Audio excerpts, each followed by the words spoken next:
Hunting the Shadows.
Hello, good people.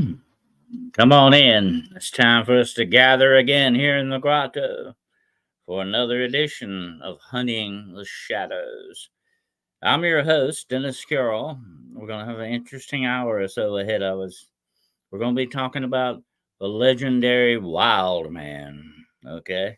It's going to be an interesting show. I hope you're all doing very well.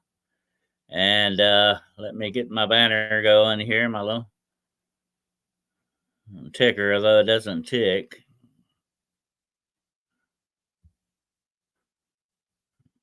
Doesn't want to. There we go. All right. StreamYard's doing a little flaky with me tonight here, folks, so stay with me. Let's get the comments up. They're starting to come in here. Okay. All right. Prospecting USA is in the house. Welcome aboard. Aussie Sue. There we go. And Shiro. My good friend Shiro. How you doing tonight? And Midwest Night Watchers, my good friend Gerald is out there. Scott's Life. All right. Roger Blair, Richard Elmore. Come on in. Let's gather. Let's get together. We're going to have some interesting conversation tonight. I hope you're going to be entertained for the next hour or so, anyway. And hopefully it will be somewhat educational. Definitely. Get you a cup of whatever it is you need to drink here. It's a cold, dark autumn night out there. The wind is blowing and it's kind of rainy. So it's a perfect night to gather around with friends and have a good conversation. All right. Yes, the legendary Wildman. It's going to be interesting. Yeah, we'll get into that. Going to talk about a few other things first, right quick. I'm going into production the next couple of weeks on the Midnight Road. I've had a little glitch with that, but I think it will be overcome as soon as I get some things taken care of and out of the way with that. So I'll let you know how that's going. And Friday night now at 8 o'clock Eastern Standard Time, 8 o'clock p.m. Friday night, it's going to be another edition of Paranormal Point of View, okay? So put that on your calendar. You don't want to miss it. It's going to be a good one, I think. And we're going to be talking about a lot of different various subjects on that. And, let me say something before we get into the discussion tonight. I've noticed on the internet, Facebook, and things like that, Instagram, and some of these other things. Hey, Gina, that there's been a very large influx lately of some very strange so-called cam videos, the wood cam videos in the forest. Um, this is some really strange stuff going on, folks, with AI now. Okay, now let me say this: no matter how good your cam looks, your photo or whatever, we can't really take it for what it says anymore. Okay, I mean AI has really screwed up everything because no matter, even if what you've taken is true, without doubt that you took it and it's not manipulated in some way. Now, and image manipulation is a great big thing, especially on the internet. They've muddied our waters so that we really don't know what it is we're looking at anymore. Okay. And this kind of, unfortunately, I hate to say it, folks, this invalidates a lot of stuff and a lot of research, unfortunately. This AI and CGI and all this other stuff that they're doing, manipulating these photos and film and all this other stuff. They really hurt us in a lot of ways, these people have. And so we got to realize that everything you see on the internet is not true. Okay. It's most of it is not true. Okay. Uh I'm gonna say a big percentage of it's not true. Especially in things like Instagram, Facebook, and Twitter and all these other ones. You got to really take it with not just a grain of salt, but a whole box of salt, okay? And really, like I said, it has really hurt real, true investigative research. Um, and we will see in the future just how badly that goes, okay? Without a doubt. But yes, it's. I'm gonna say this, and all the years I've been involved in this stuff, and to me, um, it seems like all the infighting, the ego stuff that's getting in the way of all those things is really hurting everything. Okay, and you get to a certain point where things really people are working against themselves and everybody else too. Okay, they don't know really how badly they are affecting themselves. Okay, in that respect, so we got to really start trying to get a handle on some of this. Folks. Hey, Roger. We got to really be very careful what we do in the future. And like I say, don't come out and say, "Oh, this looks like the real thing," or "That looks like the real thing," because we really can't be sure. You can make a comment, "Hey, yeah, it looks real," or "That's very good," or whatever the thing. But you can't put your reputation behind it. Okay, don't put your reputation, don't put your beliefs behind it because it could be very well fake. Okay, there's so much fakery going on. It's out of sight, definitely. But anyway, I just wanted to say that before we get into our journal discussion tonight, because I have a lot of people come to me with photos and videos. Hey, look at this. What do you think about this and all this? But I cannot vouch for it because if I wasn't there and I wasn't truly directly involved in taking the picture or the photo, the video, whatever the situation is, I can't tell you 100%, if it is or not. Because like I say, they're so good. They have some of this fakery, folks, has fooled experts on this. Okay, so we got to keep that in mind, definitely. But anyway, moving along. Okay, well, let's get to the wild man. All right. Okay, I got some pictures I'm gonna pull up here for you. Uh, Hold on a minute. I'm gonna show you some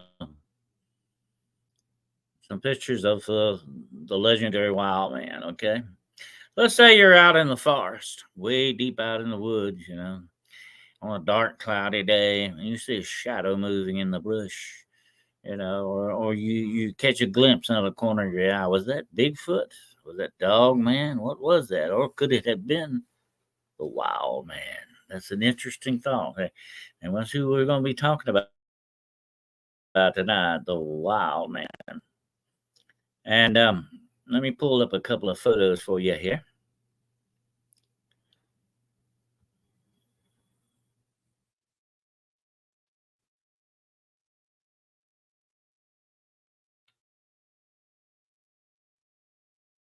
First one up is this.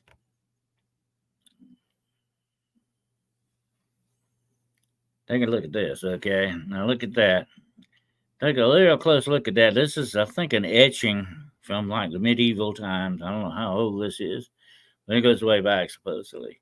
This is an etching where they actually did this some of the description, eyewitness description. Look at the wild man in this, okay? It looks just like mainly like a hairy man, okay? I mean, he doesn't have a whole lot of hair on him, but an abundance of it, and all that. And this goes back directly to the Bible, okay? A lot of this. If you remember the story of Esau and Isaac, who were the sons of Jacob, or Jacob, Esau, Jacob, were the sons of Isaac. Anyway, Esau was born with a lot of hair on him. It says the Bible clearly says he's very hairy, red hair too, by the way. Okay, that's what the name Esau means, red Esau. So that's an interesting thing, isn't it? And a lot of people speculate maybe that's the beginning of where actually the Bigfoot began, probably, or something. We're going to be talking about that in a little few minutes. But that's now I got you another interesting photo here. Just a second. Get this up.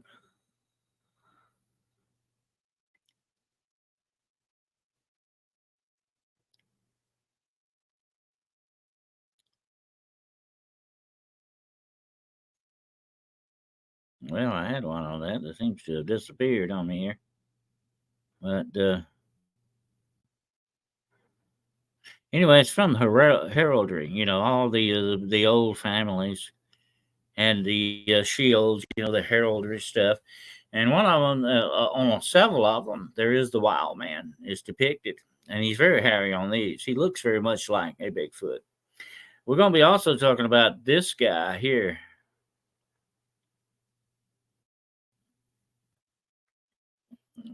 Get him up here. This is the Green Man. Let's get him back up here. Okay, the very famous, legendary Green Man. We're going to be talking about him a little bit tonight, too. I just wanted you to get a good picture of him. And he is sort of a representation, you might say, Father Nature. You heard of Mother Nature. Well, he sounds like you might say Father Nature. And he has a lot of interesting aspects to him. A lot of people say that may be actually the origin of Santa Claus. And it also may be tied into Odin, the god of the Vikings. He was also named as Woden, which sounds very much like Woodman or the Woodrose. The Woodrose is actually another name for wild man. Okay, so we're going to get into some interesting discussion on that in a few minutes here, but I was going to get that down for you. Let me go back to comments. And Savage Granny, I love that name. Savage Granny. All right. All right. Now, if there are any trolls out there listening to us, and we're not talking about the other kind of trolls, but I'm talking about the ones watching, come on now, you need to subscribe to our channel here, okay? Join the family so you'll always get notices of when we're coming on there. Hey, Freaky Geek. And all that. So Mike Jones in the house. All right. And um, so you'll always get notices about when we're going to come in and talk about these things, okay? All right. Just want to say now, time to subscribe, like, share, subscribe, okay? Definitely. All right.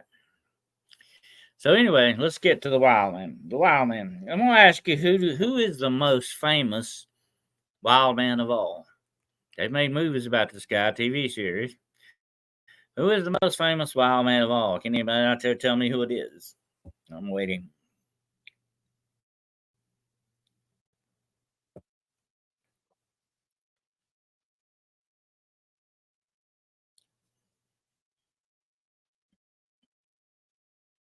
StreamYard's rather slow tonight. You got it, my Jones. Tarzan of the Apes. He is the most famous wild man of all, though he doesn't have a whole lot of hair on him. Of course, I think Tarzan had long hair, so he had some hair anyway on him. But he wasn't a hairy man. He wasn't a wild man like we're thinking about here tonight. The wood was. Um, anyway, that's Tarzan, definitely. Most famous wild man of all. That's right. And but he was raised by apes. Now you go back even further than the story, and I think where Edgar Rice Burroughs got his inspiration for Tarzan from was Romulus and Remus. You've heard of them. They were the two twin brothers that were suckled by a wolf, a she wolf. She raised them to a certain extent when they found them, and some other humans raised them, and they were the founders of Rome, supposedly. And that's a very famous story. And I think Edgar Rice Burroughs probably got his inspiration from that. Definitely, a very famous myth. Supposedly, archaeologists have recently found what may be the cave where Romulus and Remus were raised by the she wolf. So there you go. You're thinking skunk ape or skunk ape or Bigfoot. Yeah, freaky. Well, Bigfoot is famous, definitely, but he's not what we're going to call the wild man because there's a difference there. Okay, and we're going to be talking about that. There are different kinds of wild men. Okay, let me lay this out for you before we get into this. Okay, there are different types of wild men. Okay, there's that hairy wild man I showed you a picture of earlier, the woodrose. Okay, you got him. Then you've got feral humans. Okay, they are people that they're just regular human beings that go wild. They go out and live in the forest. They want to be like an animal. They want to live like animals. They hunt and all that. They don't hunt with guns. Okay, these are feral people. They live like animals. They're animal people. That's what they are. You hear a lot about these feral peoples who raise families out there, supposedly in the woods. Those are wild men too, and wild people, you might say. Because it's not just the men, there's the women too, feral women and children. And you might remember the very famous movie that was inspired by that. The Hills Have Eyes. Remember that? And that was a feral family there of cannibals, by the way. And that whole thing was inspired by a true life wild man named Sonny Bean. Okay. Now, Sonny Bean and his whole family were a whole family of murderers and cannibals. They lived in a big cave complex in Scotland. And they would prey upon travelers that travel the highway nearby there. They would capture these people, steal everything they had, their money, their clothes, and everything. They would kill them and eat them. They were cannibals. The whole family was. So that sounds very much like The Hills Have Eyes, doesn't it? That's exactly where they got that idea for that movie from, okay? Sonny Bean is a true historical figure. They actually, the Scottish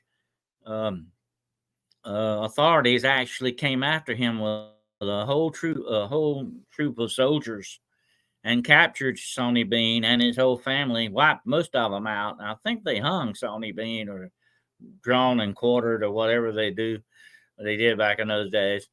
It's kind of murky exactly what happened with him. You need to look that up if you have a chance. Sonny Bean. That's Sawny. Bean, like a bean that you eat. Okay, Sonny Bean. Very interesting story, but he was kind of wild, feral too. So those are the wild people. Another kind of wild people. But now the other one we're talking about, the one with the hair on him, the one that I showed you the picture of, that's the woodrose. Now the woodrose is supposed to be like a Neanderthal kind of looking guy, okay?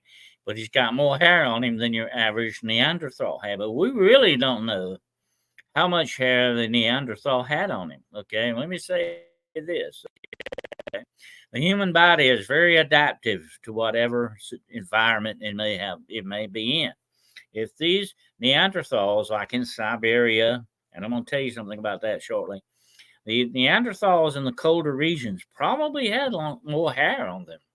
That's just nature's way of protecting the body, you know. The largest organ that you have is your skin, by the way.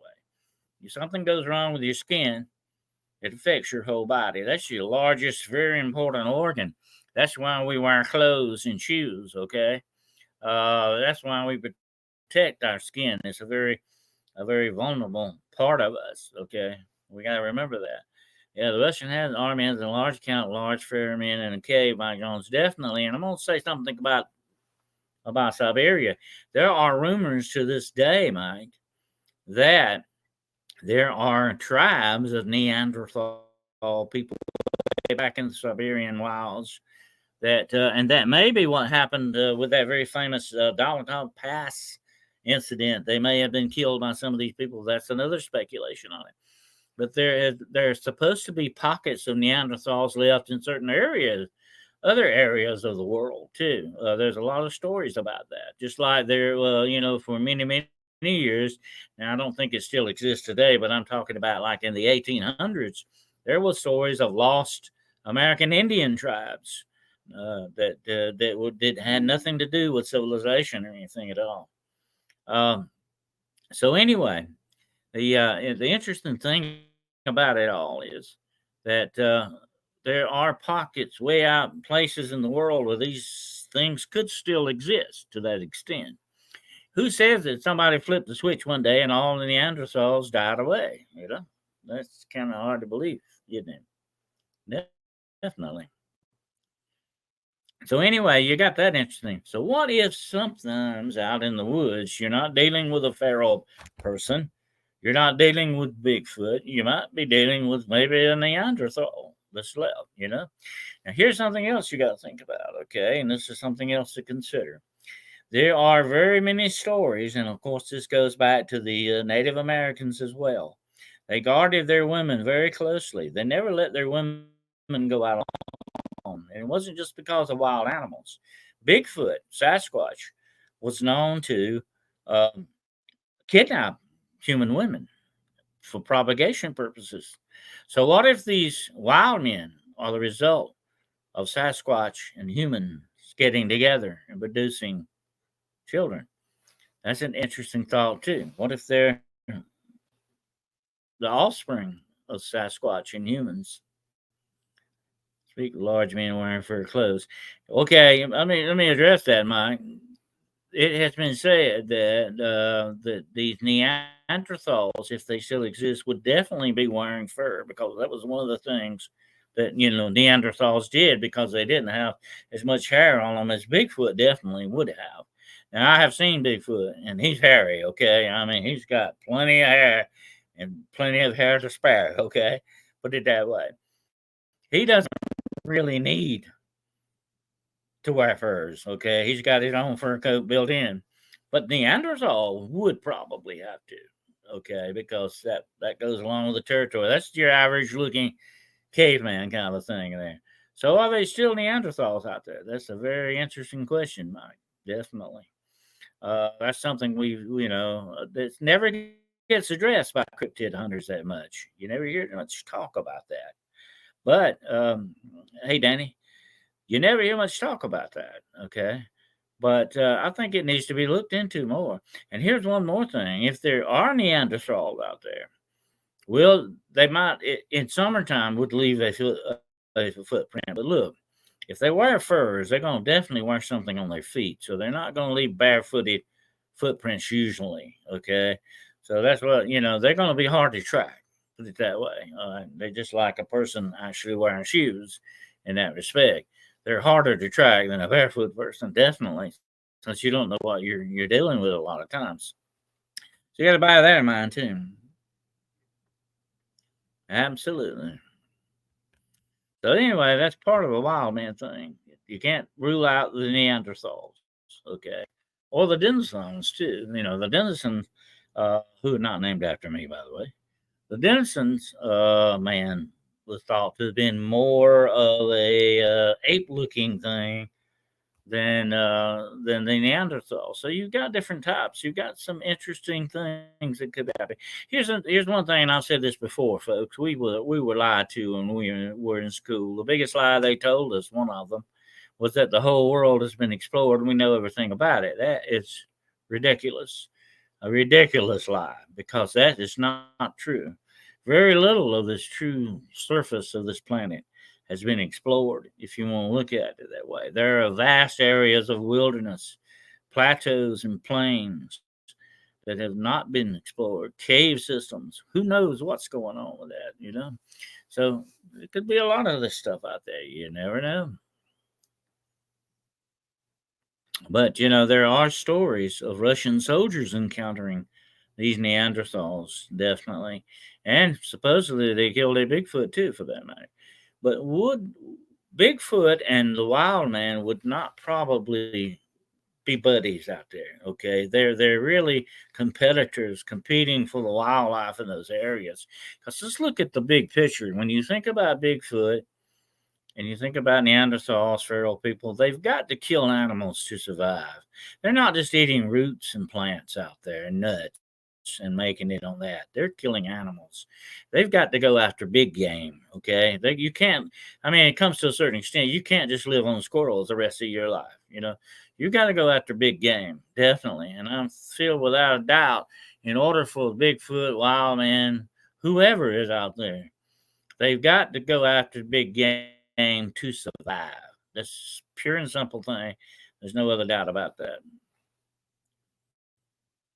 Now, recently, Mike Jones, I recently found out many Viet people see skunk man in the jungles. Yeah, these things are all over the world, Mike. Okay, and that takes me to another section of this. Okay, the Nephilim connection. Okay, now we all have heard about the Nephilim over time, many years, many times in the past. I think there is probably a direct connection DNA wise to the Nephilim thing going on here. Okay. Um, there are many aspects of this, and we'll have to do a show on that on just the Nephilim, okay? Because it's too big of a subject to get into and all of this right now. But um, the Nephilim may play a big part in a lot of this stuff, okay? The giants that are seen all over the world, all these other things, that they're all tied in together. Like I've said so many times, like I always say at the end of the show, everything is connected, folks. It is. You got to look for the lines, but they are connected. And that's what research, investigative research, is all about. Okay, you got to make the connections. You got to look for that. Don't say there, and those connections point you to the clues and things that you definitely need to know. Well, let's talk a little bit about another legend in the forest, the Green Man. Okay, now I showed you his picture a few minutes ago. The Green Man is a very interesting legend and story about him. He is considered to be somewhat of a god of the forest of nature. The Green Man has a sort of trickster side to him as well. He likes to play tricks on people out in the woods and all that. Yeah, the Nephilim, the third. Yeah, this Mike Jones said, and the Nephilim, the third. I forget the name. They're the ones that have the six fingers. That's the sign of the Nephilim, the six fingers, 6 toe thing. Yeah, and some other things as well. But we'll get into that another. We'll have to do a show on the Nephilim definitely one night. I've talked about it before in the past, but it's still a viable subject, definitely. Yeah, rock apes in Vietnam, Midwest night watchers. Yeah, the rock apes. One reason why they call them rock apes, they don't just live in the rocks. They actually use rocks as weapons. I think some of the soldiers in Vietnam found that out the hard way. They actually use rocks. I tell you another ape species that uses that, and that's the orangutans. They use rocks too. Of course, that's a very handy weapon if you think about it. Usually, you got some rocks laying around you could use, chuck at somebody. That's another thing Bigfoot supposedly does, especially very prevalent with doing that with pine cones, throwing them at people and all that. I think they're just kind of playing with you a little bit when they do some of that stuff too. But I like the Green Man, who he likes to play tricks. He's sort of a trickster. He likes to play tricks, but he's also a guardian spirit. He's supposed to guardian of the forest and the animals of the forest. So he kind of ties in a little bit to the wild man. because of his attributes, and he stays in the forest. But the reason they call him the Green Man, he is supposed to be like his hair is mainly like green leaves, and like that picture I showed you earlier, he's sort of assimilated into the greenery and the wood of the forest itself. He has a tie-in with Woden, or also known as Odin, the god of the Vikings. And here's the interesting thing, and we'll be talking about this around Christmas when I do my Christmas show. But the interesting thing is, Odin likes to disguise himself once in a while and walk among men. And when he does, he looks like an old man with a cane. He's got one eye, of course, and he's got a long white beard. And he likes to snick around and watch people. Who does that sound like? Santa Claus. Okay, so you got a little tie-in with that. And in the Scandinavian countries, you have a little bleed over with that, with the Green Man. Okay, I just wanted to touch on the Green Man a little bit. He's a very interesting legend, and he is worshipped by some different religions who worship the old gods, as they call him. He is worshipped as a god of true god of nature, and he very much reminds me of the god Pan. You know, the half goat, half man god. That is really a god of nature too, and of course a god of debauchery. He likes to wine women in song, kind of a thing. And of course, that's the Greek god Dionysius, who I'm named after, Dennis. That name's come from Dionysius, and Dionysius, actually, is how you pronounce it. Dionysius was the god, the party god, the wine, women, and song. That was what he was all about. But anyway, he was also a protector, though, a protector of people and all that. So he's an interesting god. But all this ties into a lot of mythology, going way back to the old, what they call the ancient gods, the old ones, and all that. And, you know, H.P. Lovecraft talked a little bit about some of them as well. Although, when he talked about old ones, he meant eons old, back in outer space kind of stuff. But he had a little tie in with that as well, with the Necromonicon and all that. But anyway, back to the Green Man. There's some tie in with him and the season of Christmas, the end of the year, the end of the dying part of the year, when the Green Man would turn looking more like the autumn leaves when the autumn came along. So he's connected. The Green Man is connected to the seasons in that respect. That's an interesting thing about him. Chimpanzees, Raymond said, are pack fighters and will kill other tribes. And absolutely. Oh, yeah. Apes go to war. Yeah, they do. They go to war against each other. So that's very interesting stuff. There are other animals that do that too. You know, wolf packs compete, lion prides compete with each other. Animals have a lot of competition because it's all about one word: survival. That's what it goes into, definitely. But anyway, the interesting thing about all this, these legends are found all over the world. It's not just in one certain part of the world, but it's everywhere. And back many, many moons ago, when I first got into the paranormal, that was one of the big questions that stared me in the face. You know, what's the connection with all these things? Because they're all similar to everything. They're found all over the world, from the Eskimos to the Polynesians to the Chinese to the Russians. I mean, it's everywhere. You know, people are seeing something that is definitely out there. Okay, you got to come to that basic conclusion on all this without doubt. They're seeing something that's basically out there, or have seen something in the past that is basically out there without a doubt. Okay, uh, absolutely. So anyway, the interesting thing about the Wild Man. Let me get back to the Wild Man for a minute. The Wild Man is depicted as either having less hair or more hair. Okay, now we do know there are diseases that people get where they have a profundity of hair. You know, they have a lot of hair on them. You know, I know you've seen pictures of them.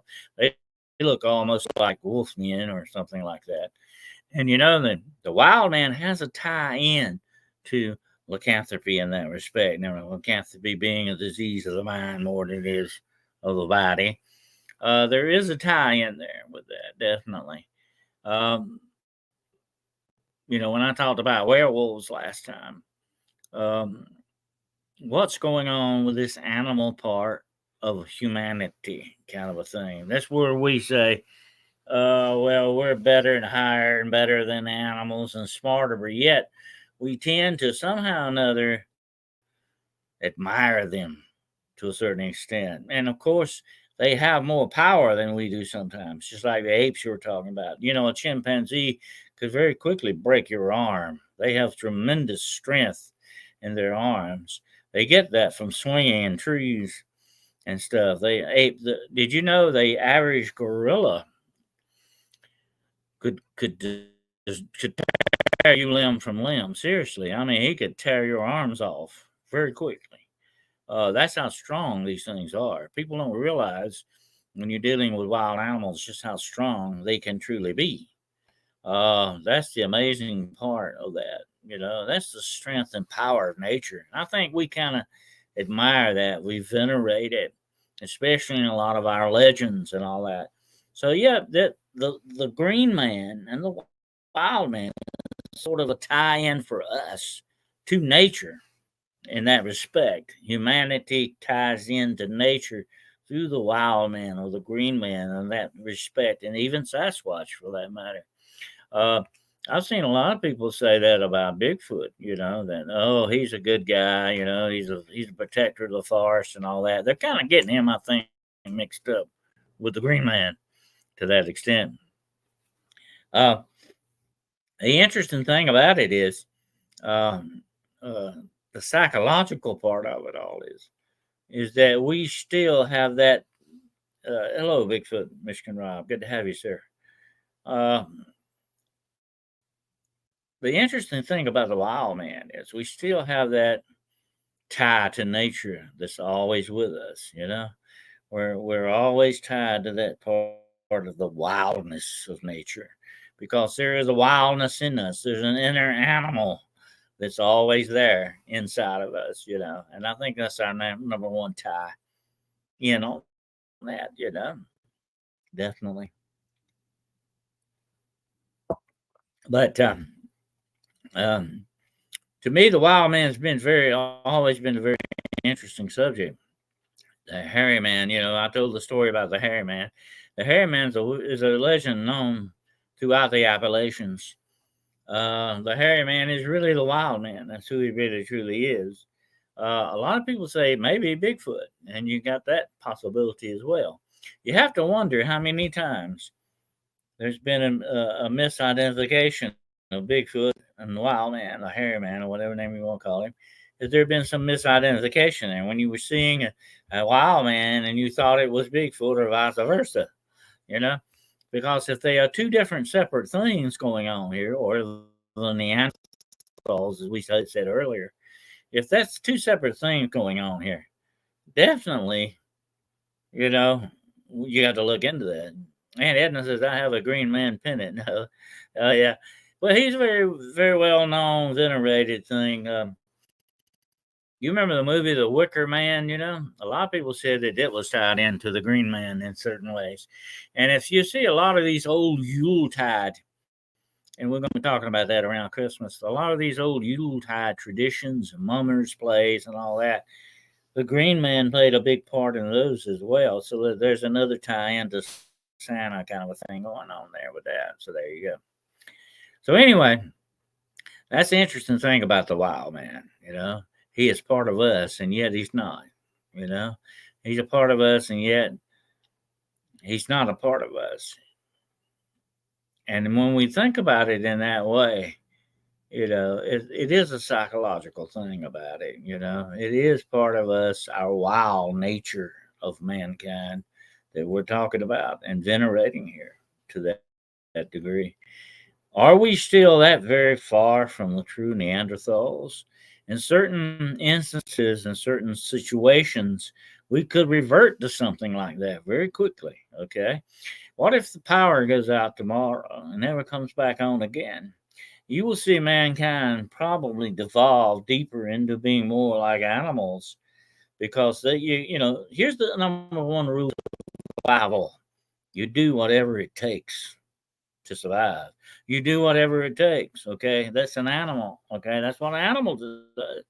They have to do that in order to survive. And it may not be moralistic, it may not be lawful, but that's what you do to survive. Definitely. He started saying hello. Oh, Griff says, I thought not to talk to men until he started saying hello to people I couldn't see. There you go, Griff. I got a lot of people in here tonight. I wish StreamYard would let me hit on just the comments and let them roll by themselves. They'd be fine with me, but they don't. So I get to talking, I forget to move the comments. People would lose their minds if the power went out. Oh, definitely. You would see the end of civilization as we know it. Definitely.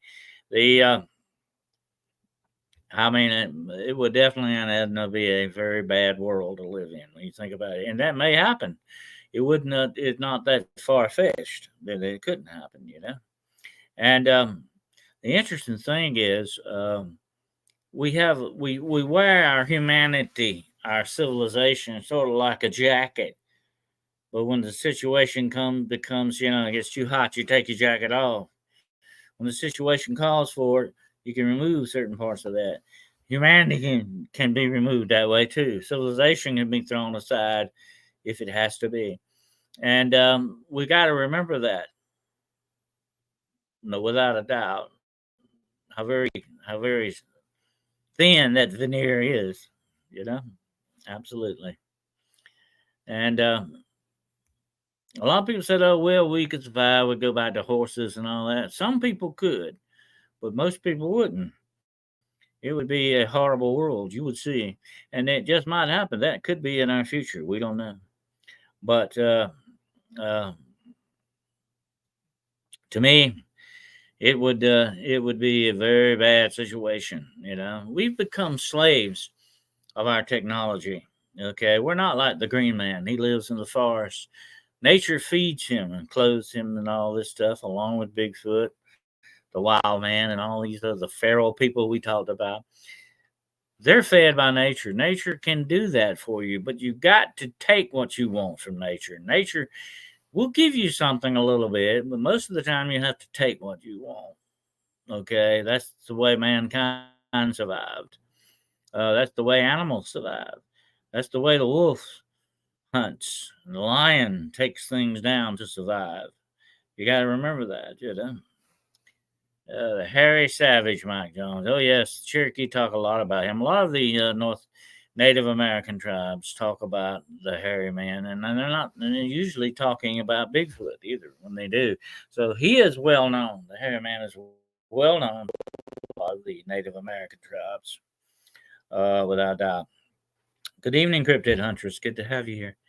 The hairy man, the wild man, the feral people, Bigfoot, all the rest of this, I think they're all tied in together, definitely. But they may be competitors out there with each other, without a doubt.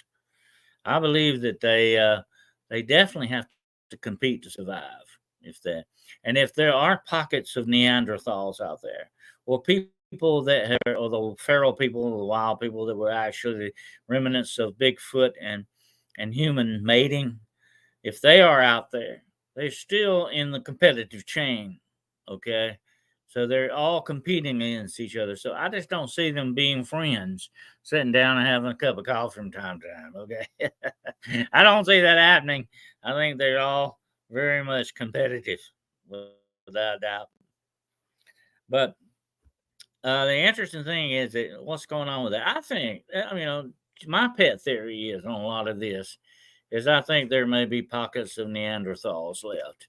And here's the interesting thing you got to think about that too. Look at a lot of this the lay of the land. You've got a lot of these cave systems and all that, and that's why they call them cavemen, okay? Because that was a prefab home for you. A cave was a great place to live and to go and be hidden, protect yourself, and solid rock around you. You were very well protected. That was the ideal domicile. And that was where you would go to protect. And there are so many stories and legends throughout all of folklore and history about peoples now. I'm talking about whole races of people that go underground, that go, beneath the ground into cave systems.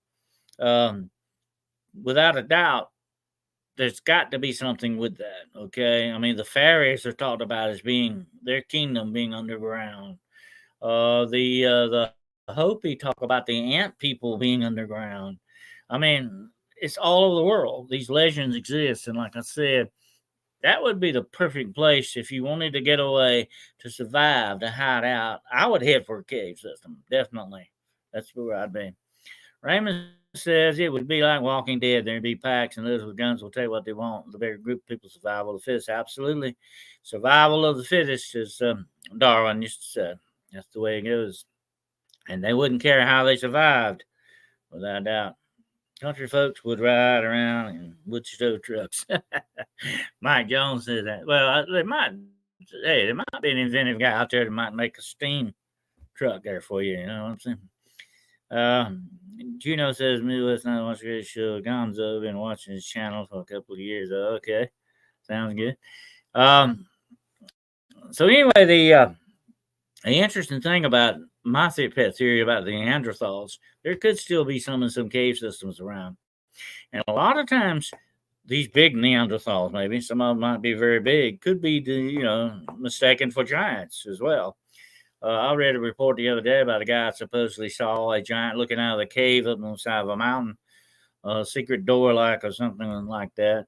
If you saw something peeking out at you like that, you might take it to be a giant, or you might take it to be a Neanderthal, whichever the case may be. But it would be something very much out of the ordinary, without doubt. But anyway, the interesting thing is there could be a whole, and I said this before, a whole civilization that we don't know about under our feet. We don't know. There's a whole unexplored world down there, folks, that we know nothing about. Very few people. I've been in cave systems. I'm going to tell you what. When you go into a cave system, the whole ball game changes. Okay, you're just like under sea or something. You're in a different world. Okay, it's not the world of daylight and blue sky that you've seen anymore. You're in something completely different environment, and there could be anything down there. I have stood in front of large tunnels, black as night. You could not see anything, and I've often wondered what was staring back at me. Could be There could be anything in there. You couldn't see it. You're in a completely different world and environment when you go down there. And it's not one of my favorite places to be, put it that way. I mean, I wouldn't recommend it, but if I were going to hide out, that's where I'd go. I mean, if I were going to try to survive, I'd find me a nice, good cave somewhere, without doubt. You're very protected with all that rock around you, and the solid rock and rock walls and all that, without a doubt. So anyway, that's our little talk on the Wild Man. Let's see if you got any questions you want to ask about it, observations you want to make. Yeah, we got Thanksgiving coming up here. We'll all turn into wild people then, won't we? When we get to the table, anyway.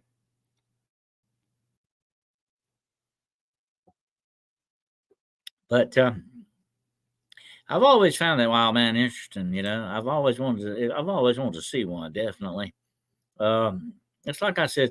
I told somebody the other day. Okay, you gotta remember this. There's a big difference in believing and knowing. Okay, and like I've seen Bigfoot, and I know he exists. Okay, I know without a doubt he is out there. I've seen him. I don't just believe, I know. And knowing supersedes believing, okay? Without a doubt, it does. It always does. But when you know, you know. You know what I mean? And it's much more than believing. But here's the one thing that haunted me after that, just like all the other things I've seen, and we're going to be talking about that in future shows. Some of the other things that I've seen in my paranormal career, there's always that one question that haunts me, and it will haunt you too. What else is out there? What else is out there? If this exists, what else is out there? And that's a big question, definitely. So anyway, that's the story of the wild man. Okay. And let's see if anybody's got any questions, observations on that. And by the way, if everybody came in late, I talked about the most famous wild man of all. I guessed it, I think. Tarzan. Okay. He was the most famous wild man of all. And had a lot of movies and TV shows made about him. When I was a kid, I loved to read the Tarzan stories. Edgar Rice Burroughs was a very passionate fellow, definitely. Yeah, cryptid hunters, I agree with you. If you can imagine it, it probably can exist without a doubt. And that's what I said earlier about all of these folklore legends and stories and all that. They're based on fact and something somebody said to see it somewhere down the line. Okay. So that means it did exist. You have to wonder, does it still exist? And if it does, it's still out there, definitely. Uh, but sometimes I have to wonder if imagination can make it exist sometimes when it didn't before. Or your imagination can bring it to life in a certain kind of crazy way. It makes you wonder about that. Raymond said I had an out of body experience and went in the light. There's good and evil seen both. Oh, yeah. It's out there, definitely. Good and evil. Oh, yeah. I think my good friend Shane Michael Crisp said today something about some of these dogman reports with the red eyes. Sounds very demonic to me. And there is, I think, a demonic connection with some of this stuff. Because listen, let me say this, okay? Bigfoot, dogman, all the rest of these cryptids, if they are part of nature, whether they're our nature or some other world's nature, whatever the case may be, if they're part of nature, then they can also be manipulated by demonic forces without a doubt, because that's the way the demonic works. And they would not stop with using dogman or Bigfoot. Don't think they wouldn't. They are very big on opportunities. It's best to try to avoid the evil, definitely, Derek, as much as possible. Yes, yeah. Check out Midwest and Shiro's podcast, and my good friend the Cryptid Huntress. Check her show out too. Okay, I've been seen on there once in a while. Okay, you never know, but uh, check us out, like us, subscribe to us. And the good thing I like about the subscribing thing is that you always get notified when we come on when we go live. Midwest Night Watch says, I think we can manifest these cryptids. And I think to a certain extent, Midwest, without doubt, there's some kind of mind connection going on with it. Definitely. There's something like that. Like I said about imagination and all that, you know, there's a tie in. Absolutely. Let me say this, and with Christmas coming up, and I'm going to be talking about this. I have read thousands, and I mean thousands of Santa Claus sightings. Okay, I'm talking about the real thing here, folks. The real guy with a sleigh and 8 times. I mean, what's going on with that? What's going on with that? I think imagination can be a very powerful thing sometimes. We know about the kid, big hairy fellow. This, I'm a knower. Yep, it's different when you know. You can say, "I believe he's out there. I believe something," but when you know, you know. You know what I mean? There you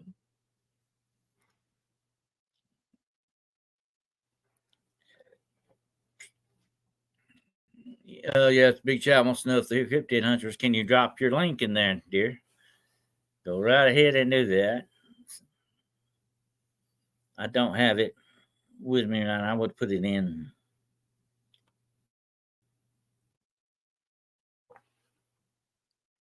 Coffee's running out there. Oh,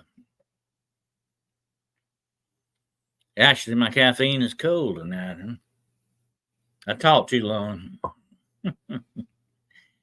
But anyway, I hope you enjoyed that show tonight on the Wild Man. Very interesting thing there. Yeah, it could be. I think I'm gonna say this about some of these cryptids. Okay, Mike Jones. Let me say this. There we go. There's Jessica's channel. There we go. Put that up there. Let me put that up so you can see it.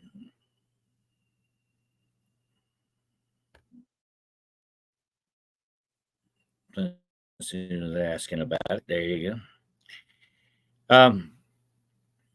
The interesting thing about a lot of these cryptids, Mike Jones, I think some of these may have they are what we call they are spiritual creatures to a certain extent.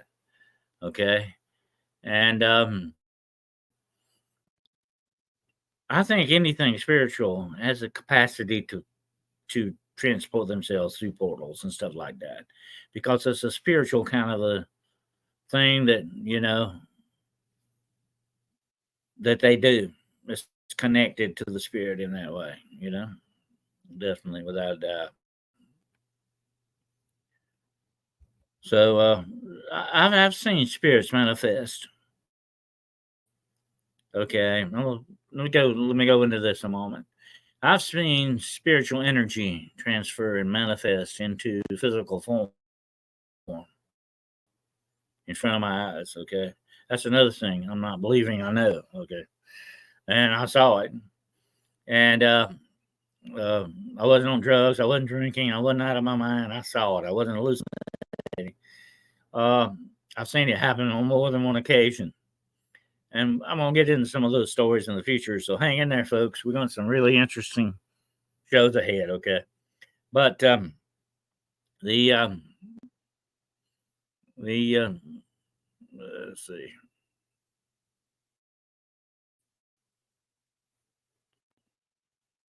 I'm losing my feed here. There we go. All right.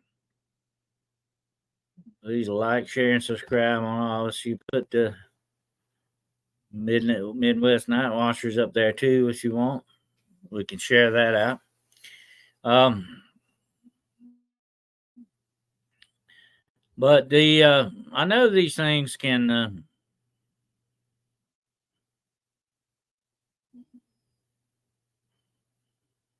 Let me put Midwest up here. All right. I was asking for Midwest to put his up there. There we go. I think I got it. Okay. So anyway, we all try to support each other. We're all for paranormal unity here, folks. Okay, no doubt about it. There's no ego junk going on here. We're all good friends and we support each other. Okay, that's the way friends do. But anyway, um, besides that, I'm gonna have some interesting shows definitely in the future on a lot of this stuff. Okay, and as Christmas is getting closer, we're gonna definitely be doing some Christmas shows. Okay, I've got one planned on angels, one of my favorite subjects. Angelology is a fascinating subject, without a doubt. I'm gonna be talking about some of these Santa sightings. Had one of my own one time. I have to talk about that. And there's a lot out there that we definitely got to cover. Okay.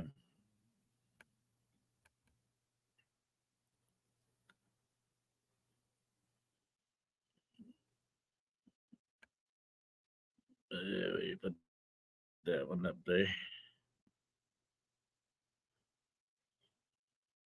Was up for big chap there. If I can get it, I got it. Okay. It's StreamYard doing real flaky tonight. I don't know what's going on there. But anyway, the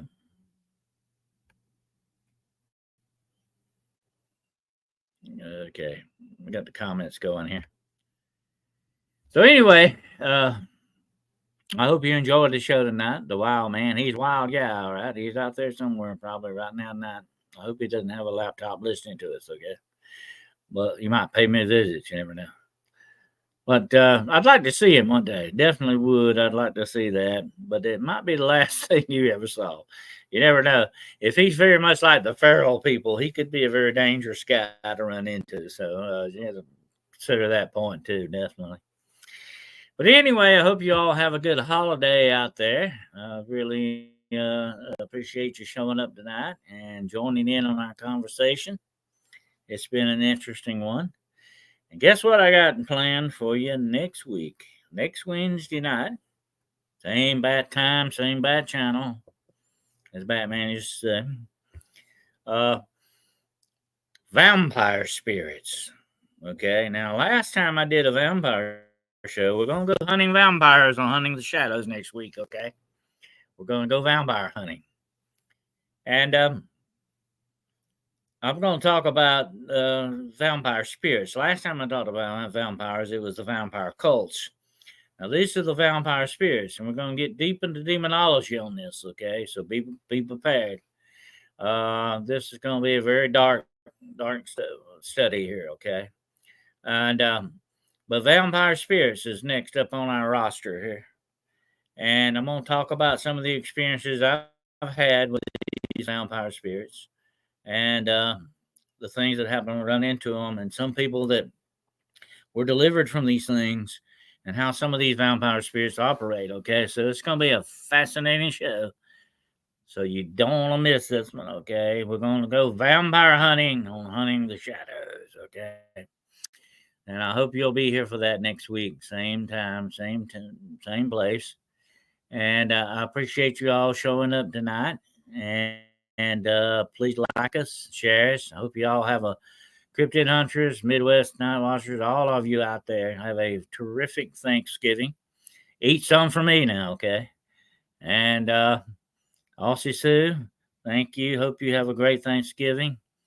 And whatever it is in Australia, it's probably just another day in Australia. But anyway, go ahead and eat something special anyway, okay? It's a good excuse.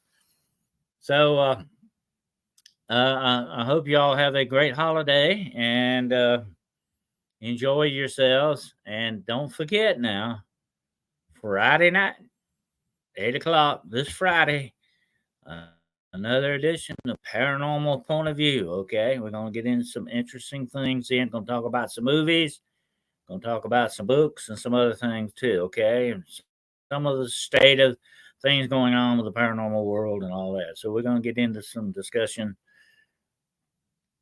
Friday night, 8 o'clock. Okay, don't forget that. Put it on your calendar. Okay.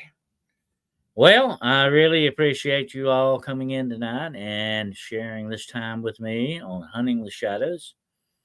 And I want you to know you're all family and, and you're always welcome here.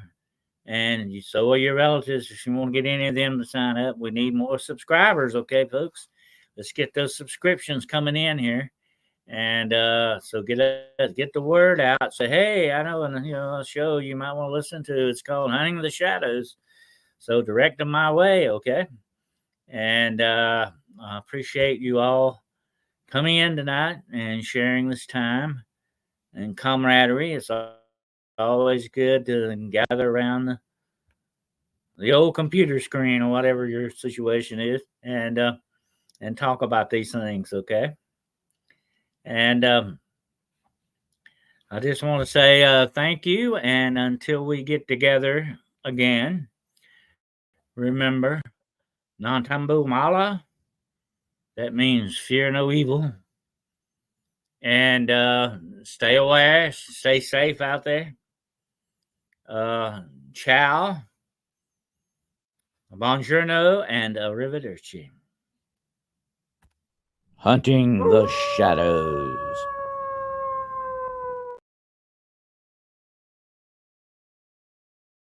Hunting the Shadows.